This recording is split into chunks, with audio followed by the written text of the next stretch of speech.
Pemirsa, nak pidem ke api yang tunuh rumah warga di Desa Rantau Serik, Musirawas. Mobil damkar mengalami kecelakaan sampai terguling. Sikok petugas damkar tewas tertimpa mobil, 4 lainnya mengalami luka-luka.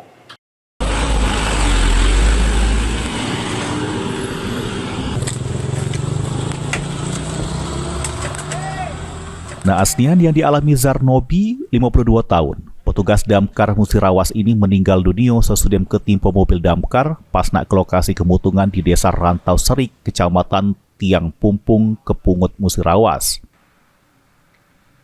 Tak cuma tewas ke sikok petugas damkar dari insiden ini, 4 uang petugas lainnya mengalami luka-luka. Kejadian bermula pas petugas dapat keinformasi terjadinya kemutungan. Kemudian mobil bermuatan 5 ton banyu langsung meluncur. Belum sampai ke lokasi kemutungan, mobil damkar malah mengalami kecelakaan di jalan utama Desa Muarakati Baru.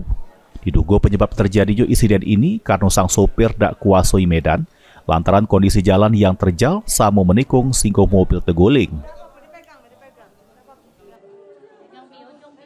Kita beserta beberapa personil mengalami kecelakaan. Dan dari 5 personil tersebut, 1 orang yang meninggal dunia. Jadi di lokasi lah, karena memang kondisi terjepit. Personil lain menjalani perawatan, satu yang istilahnya drivernya yang masih dalam intensif perawatan. Yang meninggal dunia tadi langsung dibawa ke rumah duka ya? Dibawa ke rumah duka di Kayuara.